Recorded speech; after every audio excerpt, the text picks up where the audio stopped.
Welcome to Donmar TV News Channel. Matapos nga yung pangunguna ni Pangulong Rodrigo Duterte ng flag raising ceremony at ng wreath laying ceremony sa Bantayog ni Dr. Jose Rizal sa Rizal Park sa Luzon, Maynila, ay hindi na ito nagbigay pa ng kanyang mensahe at agad na umalis din at dumiretso nga sa palasyo ng Malacanang para pangunahan yung paglagda ng ilang mahalagang panukalang batas. Unang-una rito, Bombo Elmar, kanyang lagdaan ay yung 2022 national budget na nagkakahalaga ng nasa mahigita 5 trillion pesos. At sa kanyang talumpati, sinabi ng Chief Executive na ang pagkakapasa ng General Appropriations Act of 2022 ay refleksyon ng malusog na kolaborasyon sa pagitan ng mga ahensya ng pamahalaan na crucial sa pagkamit ng ating National Development Goals or Agenda, lalo na sa panahon ng mga pagsubok at yung banta ng COVID-19 pandemic.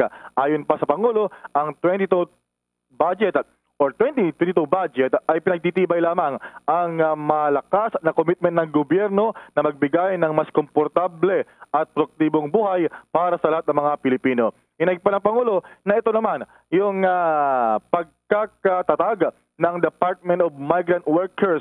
Yung kanyang nilagdan kasi, yung batas para rin dito, Bombo Elmar, ay nangyari sa selebrasyon ng Rizal Day at kung saan ay ating ipinibinigyang pugay hindi lamang yung exemptional na pagmamahal nitong si Dr. Jose Rizal sa ating bansa, kundi ang kanyang patriotismo, yung kanyang ganoon din naman ay ating kinikilala ngayon yung mga tinatawag na modern day heroes o yung mga bagong bayani na kinabilangan ng mga overseas Filipino workers.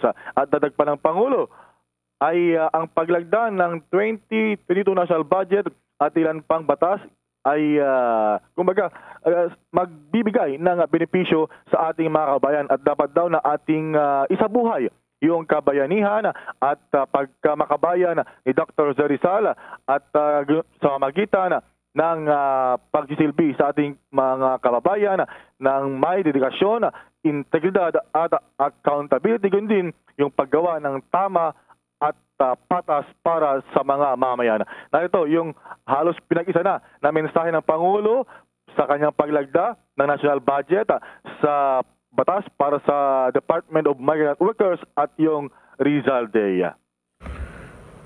The 2022 budget reaffirms the government's strong commitment to provide a more comfortable and productive life for each Filipino.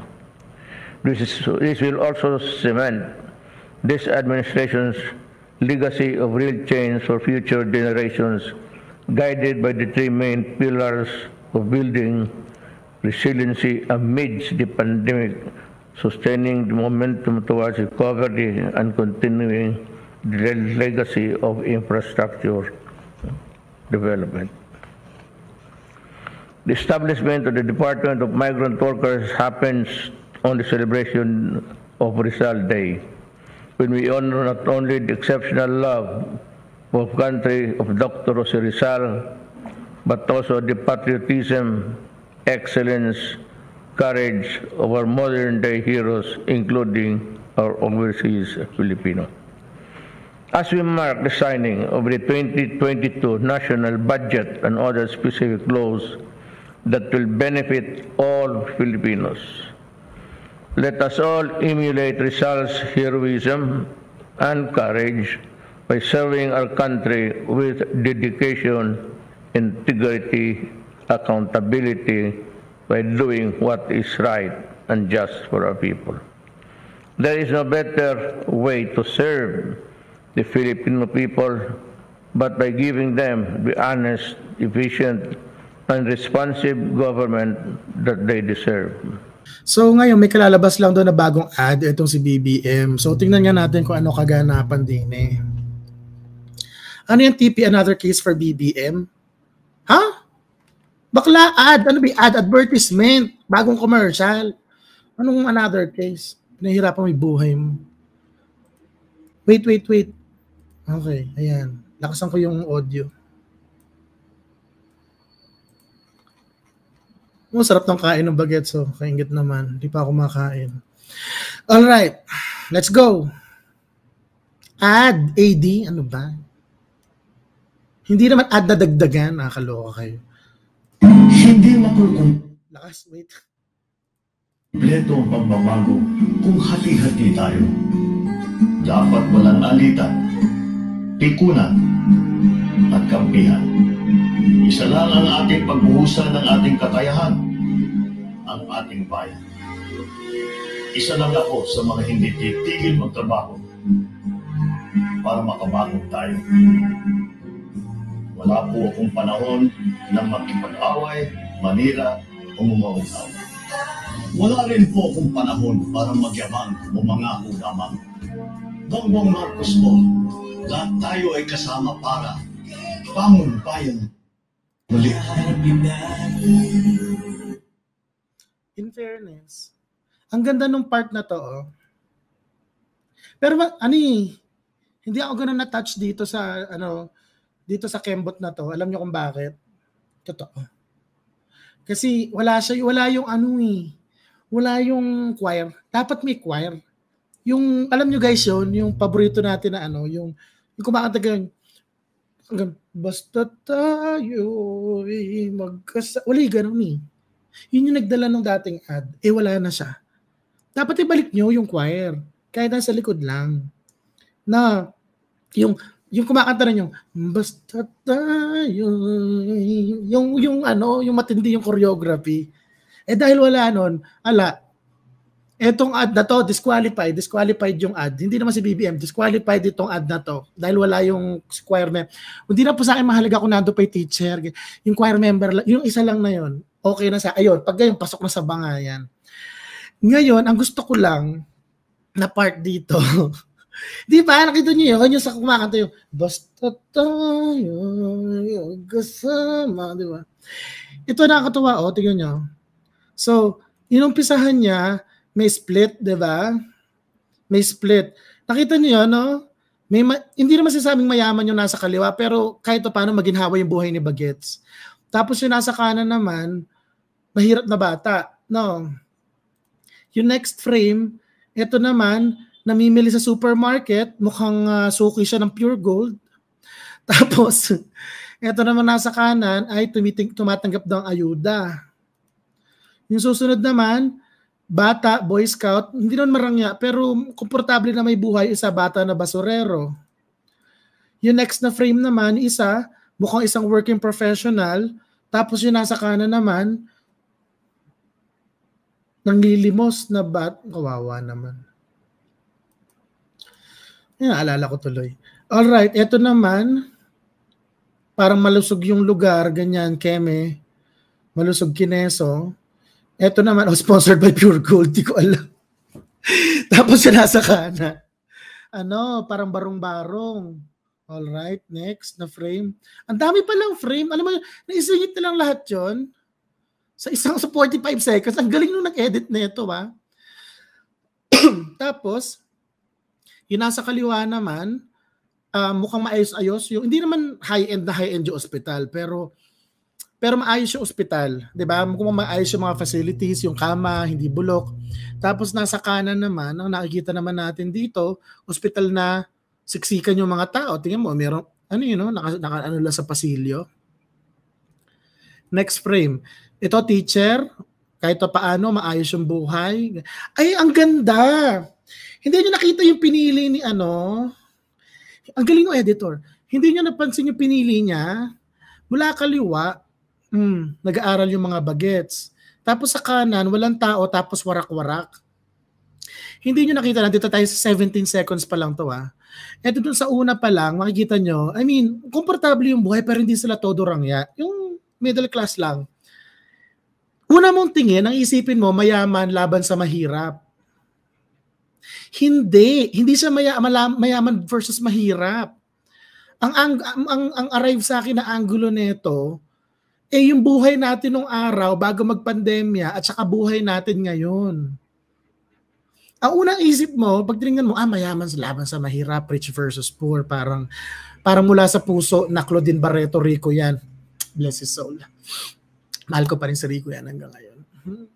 Anyway, pero nakikita mo rito, pinagkukumpara yung pagbaba ng buhay ng dahil doon sa economic downturn at saka doon sa dahil sa pandemya, tsaka yung hindi tayo makapagtrabaho, 'di ba? So punta tayo 17 seconds. Doon tayo umalis. So ito yung ospital ng Siksikan, ito yung teacher.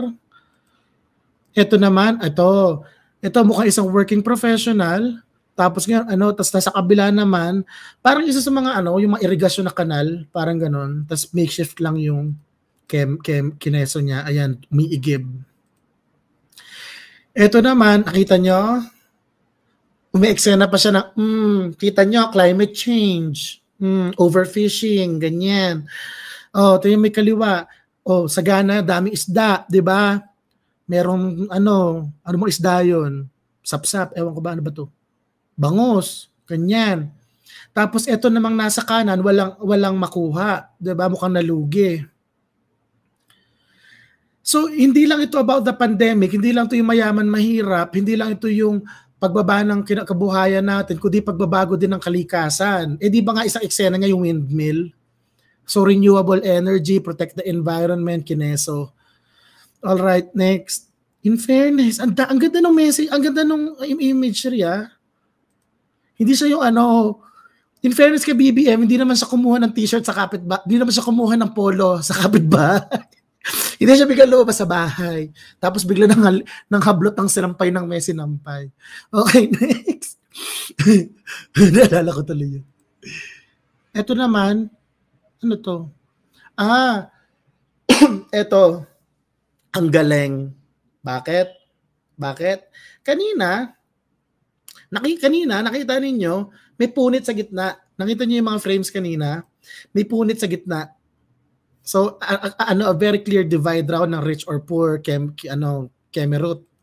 Pero dito, yung next photo, walang punit. Bakit? Ang appreciation ko is basically telling us, so this is the reality. Na hindi na namin kailangan pang i-edit. Chat, tumingin lang kayo sa labas, makikita nyo yung rich and yung divide between the rich and the poor. Well, hindi naman the rich, the upper middle class, tapos yung lower economic classes. Kasi makikita nyo yung kaliwa, may condo doon. Tapos sa kanan, mukhang payatas. Unfair. Ang ganda ng imagery, unfair.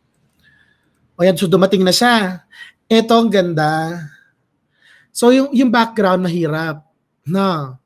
Tapos, ang naman, ano ba yung away-away na naman? Pwede bang muna mag-away? Sabi nga ni BBM, huwag tayo mag-away. Alright, next. Kapakbait na nga ako rito. Ano gusto nyo? Makipag-away ako sa inyo. Alright, tuloy natin. So makikita nyo, yung frame na to guys, yung gumagano na yung kineso niya. Tingnan nyo. Wala rin po akong panahon para magyabang. So yung punet na buo. Tapos yung bagong image, at what looks like a developed Manila. Or at least the more developed parts of Manila. Ang ganda ng subliminal messaging. In fairness, BBM, good job. Good job. Oo. So ayan, siya, speech, keso, ganyan. Kaya lang kasi wala yung choir. Kung ganito ba naman guys, tingnan nyo rito sa part na yan. O di ba, punet, tas nabuo. Tas nung nabuo, bigla lumitaw kahit dito lang. Kahit isa lang dyan, kahit di naman buong choir. Yung isa lang dyan, gagano lang. Basta tayo. Gagano siya. Magkasama. Gaganon lang, dapat may ganon. Kaya ito, ayoko nitong ad na to, ayoko nung ad na to. Yeah, pangit yan, pangit. Wala yung choir. Kahit yun lang. Okay, next. Partido nga, hindi po, kulot na kulot. So, ayan tapos Pilipinas. Lahat tayo ay kasama pa. Pak, nakita niya?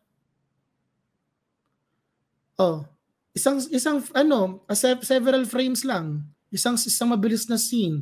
Inilistan na niya yung kanyang plataforma. Edukasyon, infrastruktura, trabaho, agrikultura, industrialisasyon. Ngayon, syempre may mga anti-BBM sinasabi, isang salita lang, plataforma na. Well, ang problema kasi dito guys, 45 seconds to na ad. Nakita niyo nga kalive ako 43 minutes, tatlong topic pala pinag-uusapan ko. Paano pa kaya kung ang topic may ayusin buong bansa?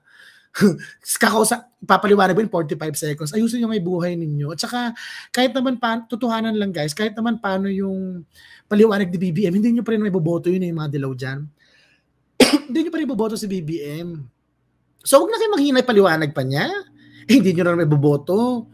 Parang lang yun guys, yung Alam mo yung parang may tindahan ka, tapos maraming tanong ng tanong, magkano po kilo nito, magkano po kilo niyan, tapos pinisil-pisil lahat ng gulay mo. Hindi rin naman pala bibili.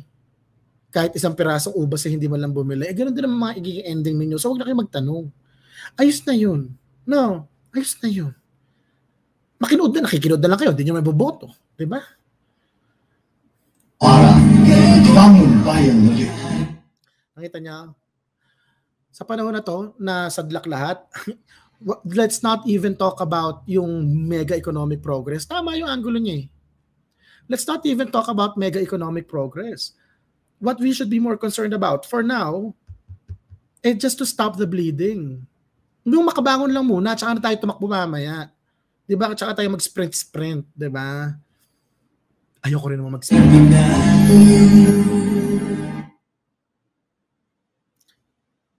Unfair. Maganda siya. Unfair.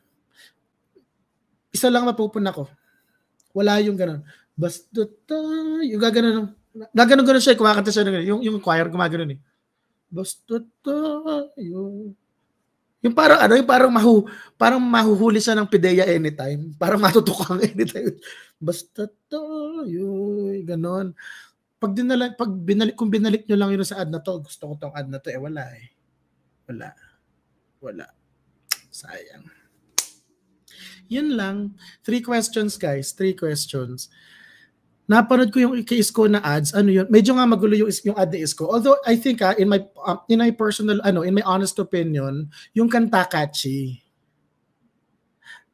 I'm just not sure if it's the appropriate na paraan para i-convey yung kanyang message. Especially since he is weakest sa Visayas and Mindanao.